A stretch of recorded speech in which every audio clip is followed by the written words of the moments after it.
This is JCT TV, Bible study for the 21st century.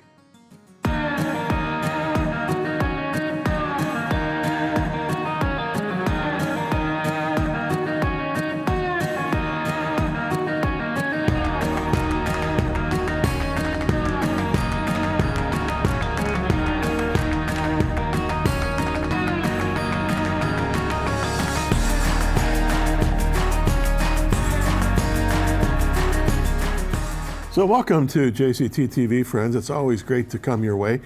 Now, for some of you, I'm coming your way for the very first time. The program keeps expanding in terms of its reach. And I think as of this program, some of you are watching JCT on the Inspirational Network, both within America and also around the world.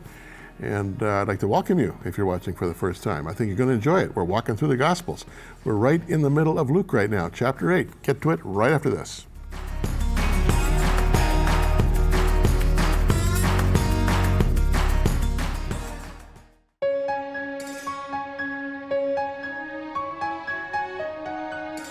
The Bible tells us that true religion is visiting orphans and widows in their distress.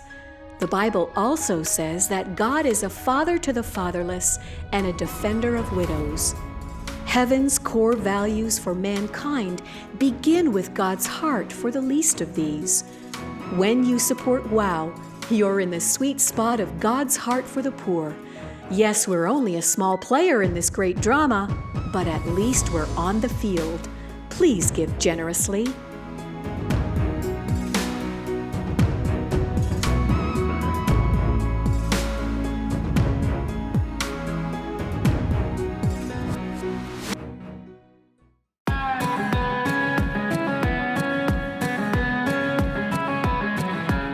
So friends, we are in Luke chapter 8. Our last program, I think we ended with the 21st verse of Luke chapter 8.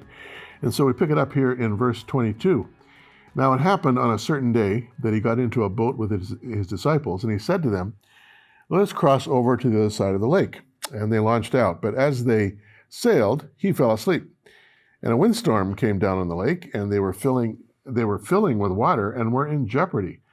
And they came to him and awoke him. Let me just move on here, saying, "Master, Master, we're perishing."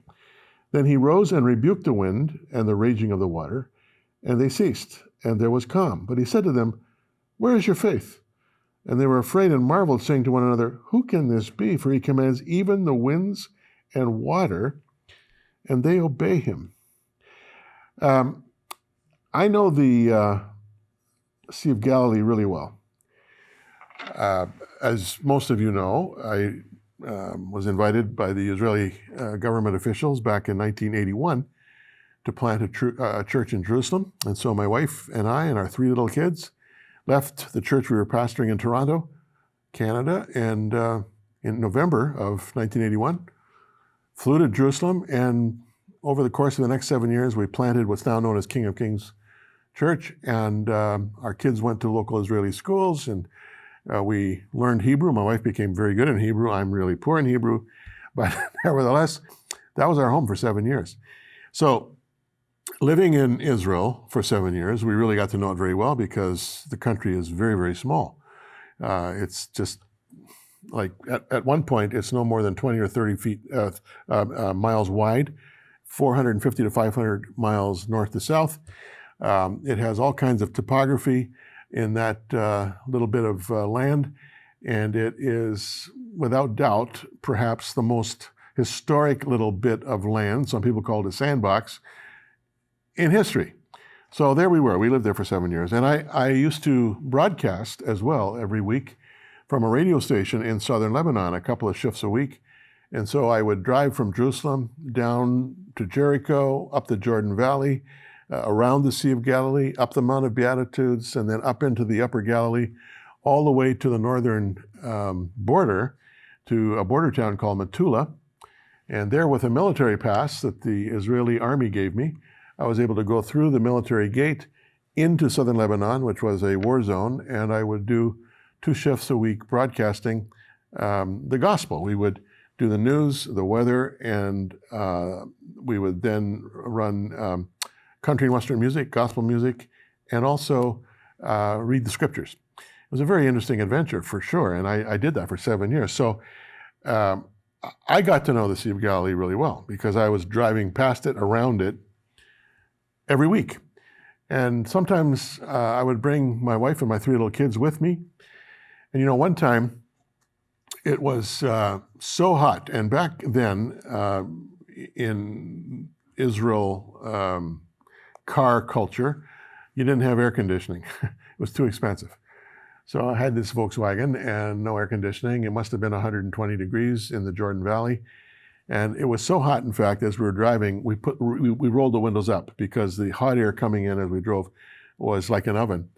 Anyhow, when we finally got to the southern coast of the Sea of Galilee, I drove immediately to a kind of a rocky shore there.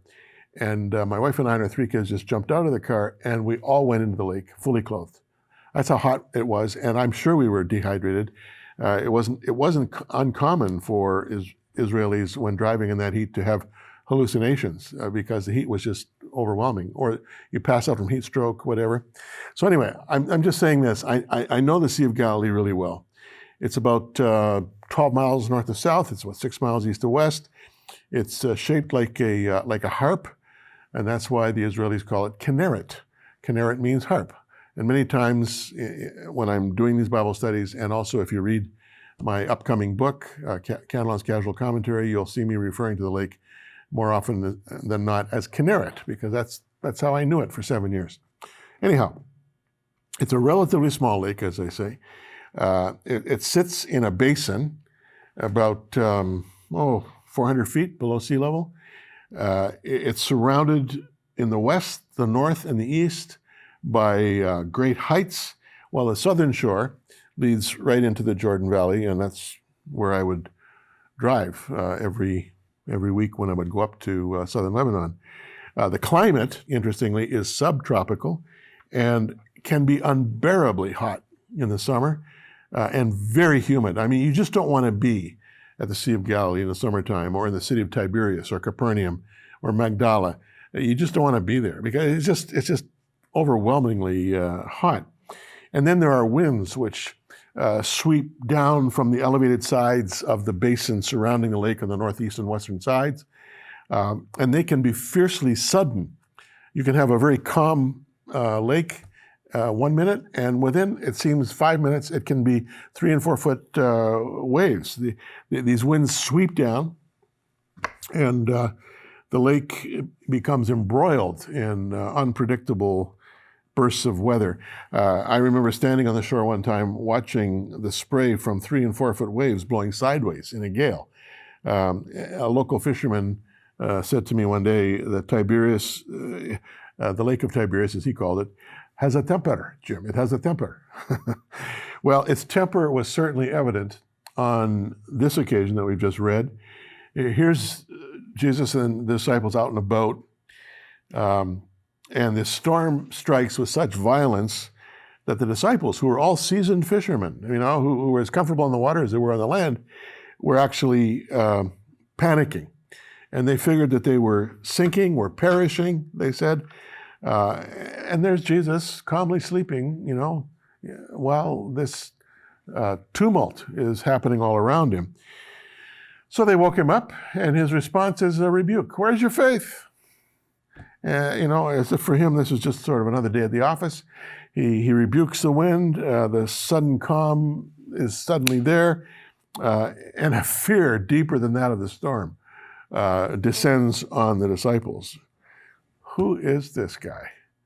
I mean, yeah, we thought he was, going to, rout the Romans and establish a throne in Jerusalem, and we certainly hope that that's exactly what he's going to do. But this is something that we're not used to seeing. Someone who has this power over the elements. Who is he? Well, they had no idea, of course. So let's carry on.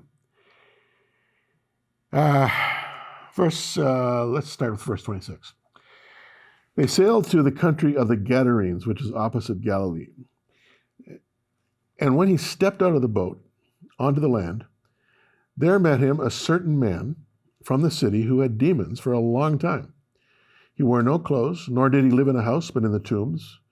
And when he saw Jesus, he cried out, fell down before him, and with a loud voice said, "What have I to do with you, Jesus, Son of the Most High God? I beg you, do not torment me." For he had commanded the unclean spirit to come out of the man. For it had often seized him, and he was kept under guard, bound with chains and shackles. And he would break the bonds, and was driven by the demon into the wilderness. Jesus asked him, saying, "What is your name?" He said, "Legion," because many demons had entered him. And they begged him that he would not command them to go out into the abyss. Now a herd of many swine was feeding there on the mountain, so they begged him that he would permit them to enter them. And he permitted them. Then the demons went out of the man, entered the swine, and the herd ran violently down the steep place into the lake and drowned. When those who fed them saw what had happened, they fled and told it in the city and in the country.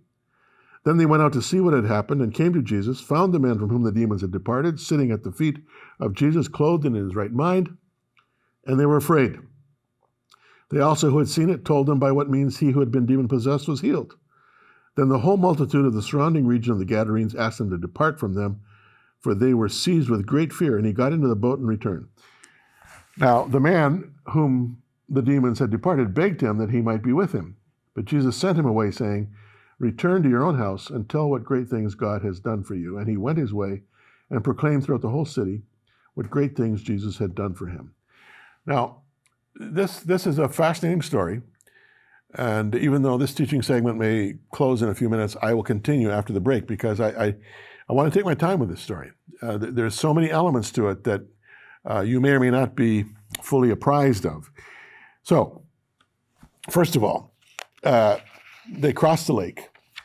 And it is a bit difficult to ascertain where this took place because depending on the various manuscripts from which our Bible is translated, we can read Gerasenes, Gadarenes, Gergesenes, different names, all referring to residents of one of the 10 cities of what was known as the Decapolis, which was an area, a Gentile territory of 10 cities that had been established, built, and ruled by former generals of Alexander the Great.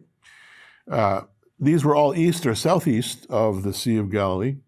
And so there's at least 3 cities that could be the spot. You got Gerasa, you've got Gadara, and you've got Gergesa, all right? So I think what I'll do is I'll take a break now, and then I'll come back and we'll pick up this story because it's absolutely fascinating. And, you know, I hope you do this from time to time when I'm teaching the Gospels. I hope you have a Bible close at hand so you can kind of follow along. That'd be the ideal teacher-student relationship. I'll be back right after this.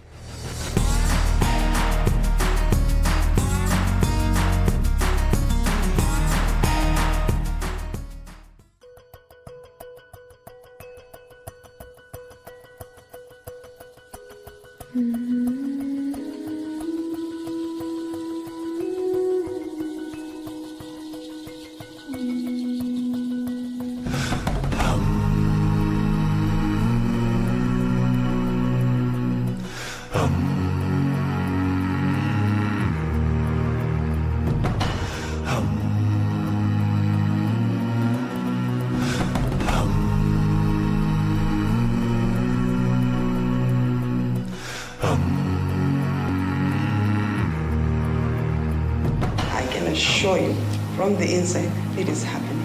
God is our hope. God is all we believe in, this God. And he has called us to be the repairers of wars and to take care of the widow and the orphan in their time of need. And that is exactly what we do. Lives are changing. Why? Because Jesus is Lord. And why? Because Christians have come together as a body. The united body of Christ is coming and saying, it stops with this generation. We break it and we move on. The kind of religion that God endorses is to care for orphans and widows in their distress, justice, and to keep oneself unpolluted from the world, righteousness.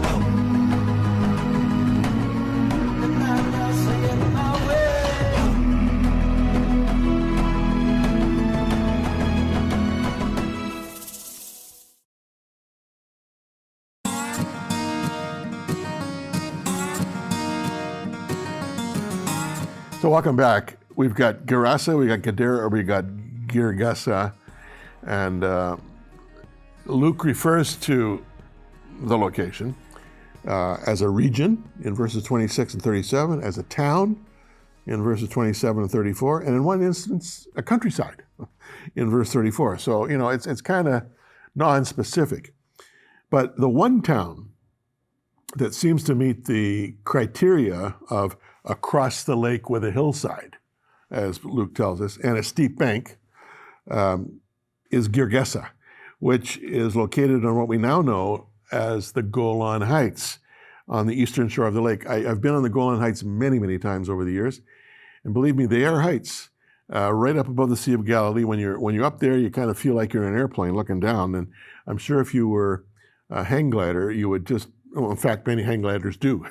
They come to a certain spot there on the Golan Heights where they can just jump out into the wind as it comes from the west, and they can soar all over the Sea of Galilee for as long as they want and land somewhere along the shoreline. It's beautiful. Anyhow, Jesus steps ashore, and this incident takes place. Now, Jesus steps ashore. Luke doesn't tell us that Jesus steps ashore, but he also had to climb. And believe me, it is a steep climb. And to get up to where he encountered this demoniac, it would have taken Jesus and the disciples, I don't know, 25, 30, 35 minutes to get from the shore up to the plateau. Nevertheless, Luke doesn't tell us about that part. Anyhow, steps ashore, climbs the heights, the incident takes place. And he did not have to walk several miles, as he would have done if the town had been Gerasa, which is approximately 20 miles east of the Jordan River, or Gadara, which is down at the southern tip of the Sea of Galilee.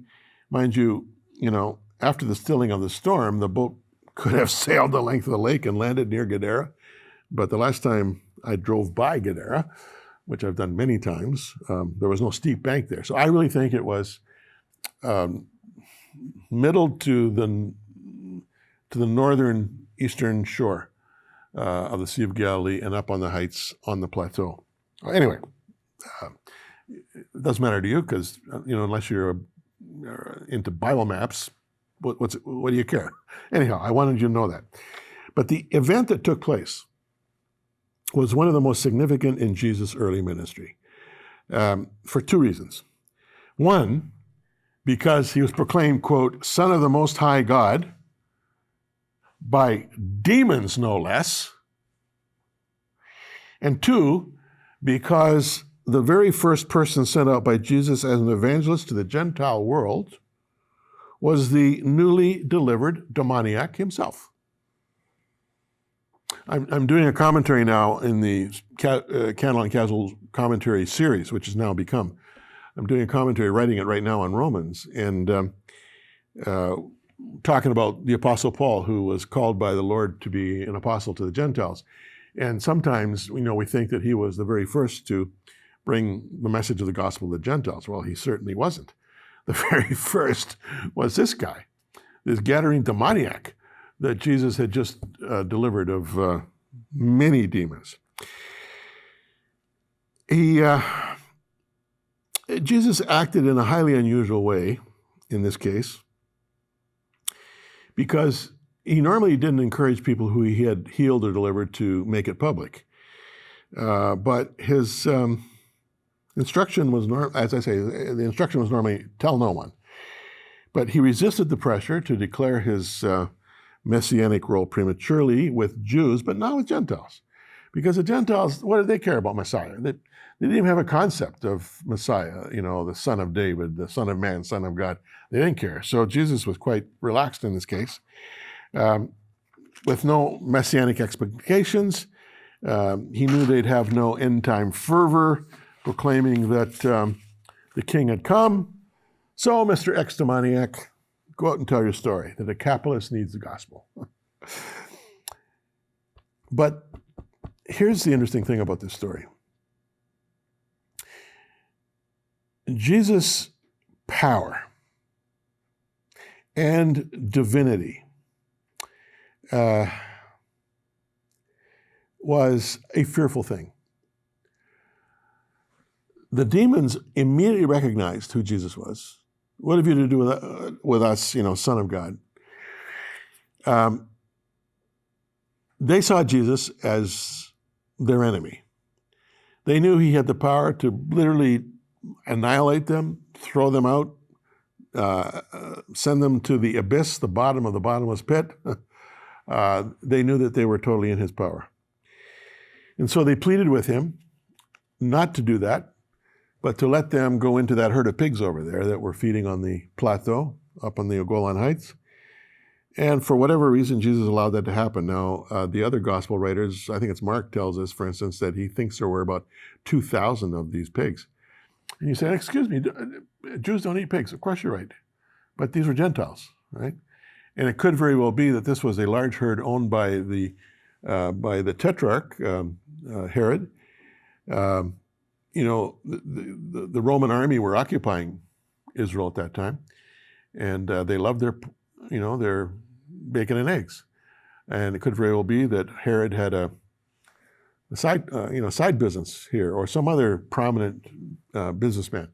Anyway, this was Gentile territory, Gentile swineherds, Gentile. So anyhow, Jesus says, okay. And the demons leave the man and go into the pigs.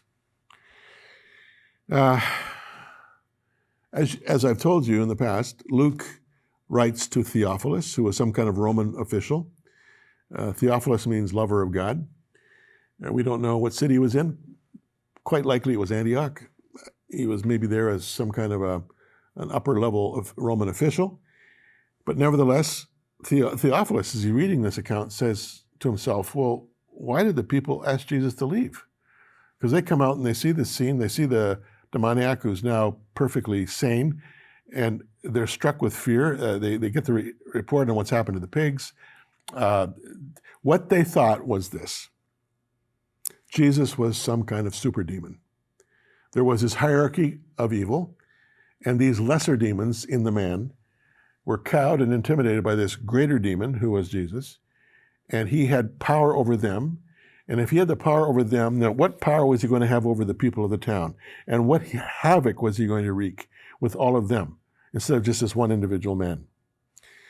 This reflected the Pharisees, who a little later, I think it's in chapter 11, accused Jesus of being a servant of Beelzebul. He's a servant of the devil. He's a super demon. That's how come he can heal people. That's how come he can deliver people, because he has authority in the demonic realm. That's why they were fearful. Jesus doesn't get into any debate with them. He doesn't get into any theological, Christological discussion. Okay. I'm leaving.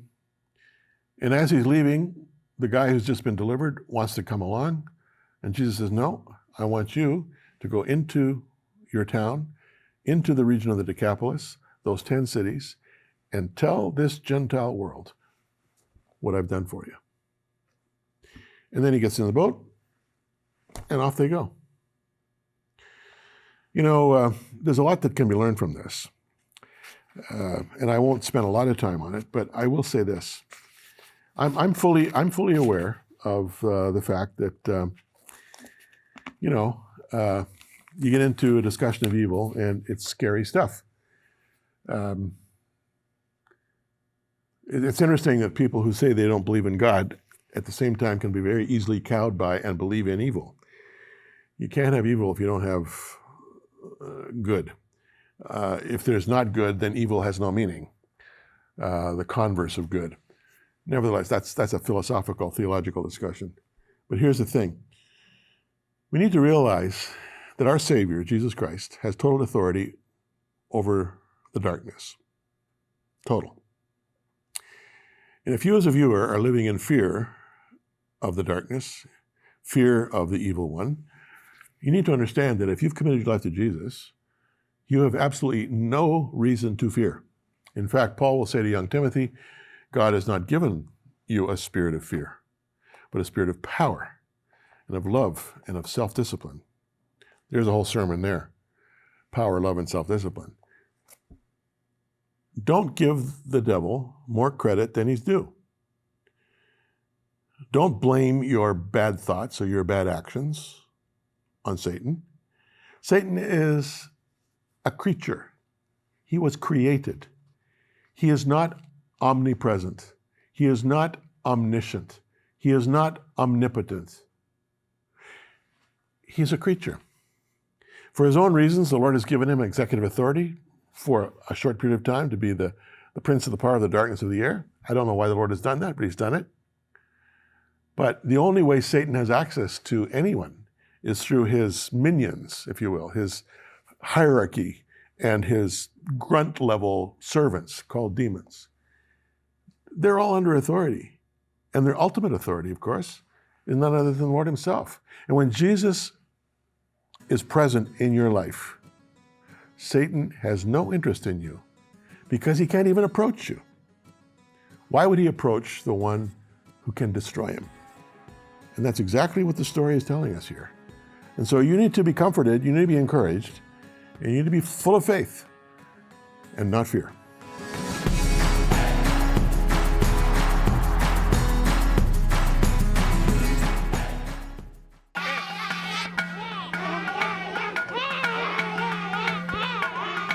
Why dance when you have very little? When you live from day to day with food insecurity, rampant disease, sickness, and death? You dance because your heart is full of love for God and your hope is strong. WOW has come alongside as the hands and feet of the Lord, providing both home-based care and assurance of God's love. You're happy and you've got to dance. Please support WOW. Let's keep them dancing.